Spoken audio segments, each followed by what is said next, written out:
Shanghai تعاون تنظیم کا 2 روزہ سربراہ اجلاس کل سے شروع ہوگا۔ اسلام آباد میں تیاریاں مکمل، شہر کو سجا دیا گیا، چہار سو رنگ اور روشنیوں کی بہار، دلکش نظارے دل موہنے لگے، وفاقی دارالحکومت کی چکا چوند آنکھیں چندیانے لگی۔ غیر ملکی مہمانوں کی آمد کا سلسلہ بھی جاری، چینی وزیر اعظم آج پاکستان پہنچیں گے۔ روس، بیلاروس، قازقستان، کرغزستان، تاجکستان اور ازبکستان کے وزراء اعظم بھی آئیں گے۔ بھارت، ایران، چین اور روسی وفود اسلام آباد پہنچ گئے۔ کانفرنس کی سائیڈ لائن پر رکن ممالک کے رہنماؤں کی ملاقاتیں بھی ہوں گی۔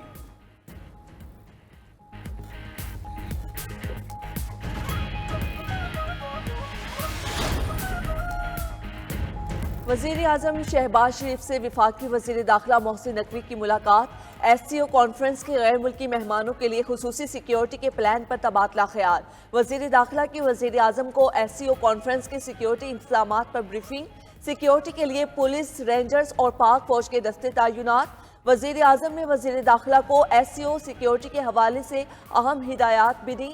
ملاقات میں موجودہ ملک کی سیاسی صورتحال پر بھی گفتگو کی گئی۔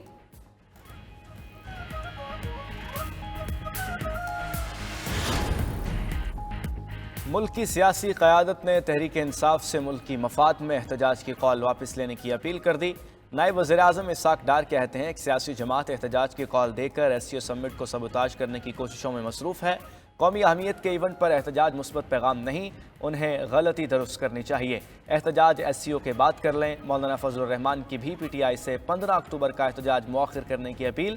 ایم کیو ایم نے بھی پی ٹی آئی کو احتجاج کی کال واپس لینے کا مشورہ دے دیا۔ ادھر پی ٹی آئی نے احتجاج کی کال واپس لینے کے لیے شرط رکھ دی۔ سیکرٹری اطلاعات پی ٹی آئی شیخ وقاص نے کہا بانی سے ملاقات کرائیں، احتجاج کی کال واپس لے لیں گے۔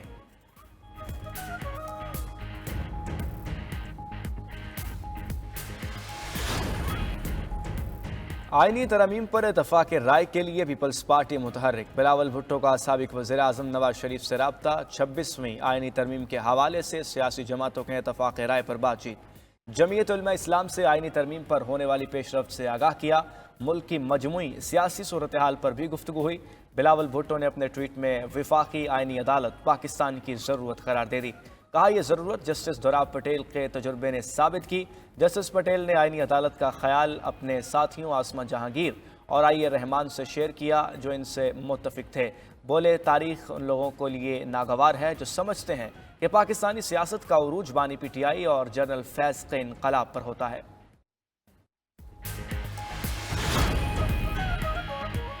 وفاقی حکومت کے اہم عہدیداروں کا مولانا فضل الرحمان کو فون، ایک بار پھر آئینی مسودے کی حمایت کے لیے درخواست۔ مولانا فضل الرحمان سے حکومتی کمیٹی نے ملاقات کے لیے وقت بھی مانگ لیا۔ مولانا نے کراچی میں موجودگی کا عذر پیش کر دیا، کہا ملاقات 16 اکتوبر کے بعد ہو سکے گی۔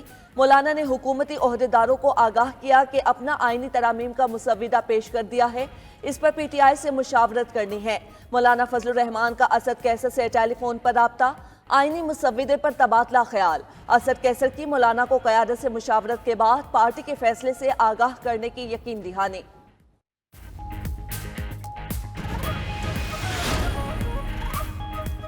غیر سرکاری تنظیم فیفن نے حکومت سے آئینی ترمیم پر وسیع مشاورت کا مطالبہ کر دیا۔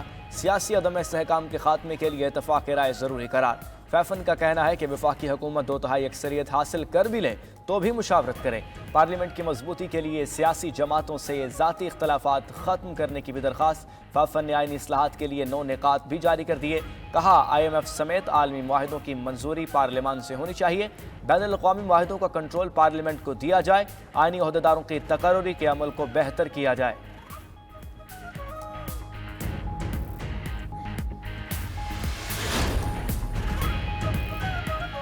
چائنیز آئی پی پیز پاکستان میں سب سے بڑے سرمایہ کار ہیں، سی پیک فیز 2 کو آگے بڑھانے کے لیے پرعزم ہیں۔ وزیر خزانہ کا اسلام آباد میں چائنا چیمبر آف کامرس کی تقریب سے خطاب۔ محمد اورنگزیب نے کہا پاکستان کی معاشی بہتری میں چین کا اہم کردار ہے۔ چیئرمین سینٹ یوسف رضا گیلانی بولے پاکستان چین کے ساتھ تعلقات کو اہمیت دیتا ہے، بیرونی سرمایہ کاری کے لیے اقدامات جاری ہیں۔ سمندر سے گہری، ہمالیہ سے بلند، پاک چین دوستی زندہ باد۔ شنگھائی تعاون تنظیم کے سربراہ اجلاس کے موقع پر پاک چین دوستی کے لازوال تاریخی سفر پر نیا ترانہ جاری۔ ژیون سے گوادر پورٹ تک سڑکوں کی تعمیر کے سفر پر بھی ڈاکومنٹری جاری۔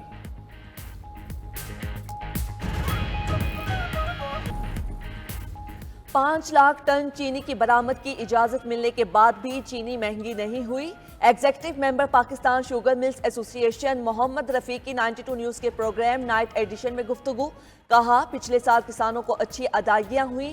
محمد رفیق نے واضح کیا کہ چینی برآمد سے نرخوں یا ذخیرے پر کوئی فرق پڑا نہ پڑے گا۔ چینی کی برآمد پر کسی کو اعتراض ہے، نہ ہی انڈسٹری میں کسی کو اعتراض ہے۔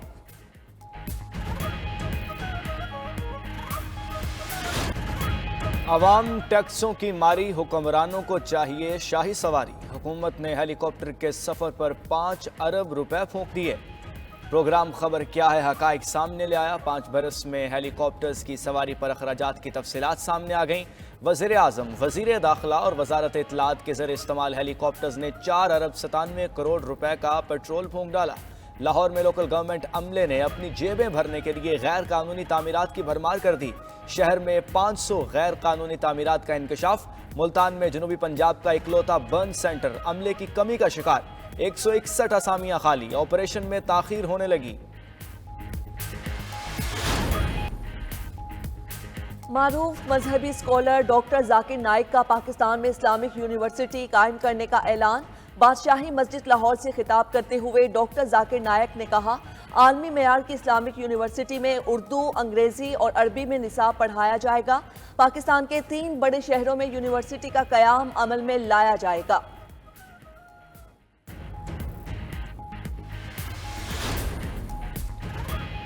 قومی کرکٹ ٹیم کی بڑی surgery. Chairman P C B کی قیادت میں 2 گھنٹے طویل اجلاس کے دوران بابر اعظم، شہین شاہ افریدی، ابرار احمد اسکواڈ سے باہر۔ کپتان شان مسعود کا ستارہ بھی زیر گردش، اسکواڈ میں برقرار، لیکن سیریز کے بعد کپتانی واپس لیے جانے کا امکان۔ وکٹ کیپر سرفراز احمد اور فاسٹ بولر نسیم شاہ بھی فارغ۔ انگلینڈ کے خلاف دوسرے ٹیسٹ میچ کے لیے پاکستان اسکواڈ کا اعلان کر دیا گیا۔ 6 نئے کھلاڑی ٹیم میں شامل۔ میچ کل سے شروع ہوگا۔ قومی ٹیم کے بعد پی سی بی میں بھی بڑی سرجری کی تیاری۔ سینئر آفیشلز کی تبدیلی کا امکان۔ ڈائریکٹر انٹرنیشنل کرکٹ عثمان والا کو بدلنے کی خبریں گرم۔ دوسری جانب شہین شاہ افریدی کا ٹیسٹ کرکٹ سے کنارہ کشی پر غور۔ قریبی دوستوں سے گفتگو میں ریڈ بال کرکٹ چھوڑنے کا اندیا۔